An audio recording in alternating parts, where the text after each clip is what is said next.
Ja refresca, ara mateix. Els llauradors i llauradores saben que quan l'octubre és fresquet es mata el cuquet.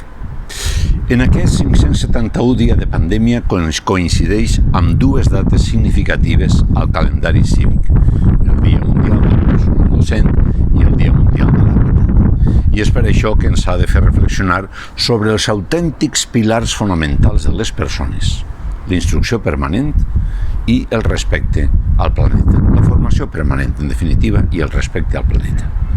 Mentre continuen rajant els volcans de Palma, de l'illa de Sicília, el de les illes del Pacífic, l'Organització Mundial de la Salut està valorant l'aplicació d'una tercera dosi a la població vacunada, 6 mesos després de la segona, malgrat que hi ha grans llacunes de població mundial que no han aconseguit ni una primera dosi. Ja se sap que mentre el món ric no fa més que bajanades al voltant dels botellots, les festes inútils i les celebracions rimbombants, el tercer i el quart món continuen sobrevivint com poden.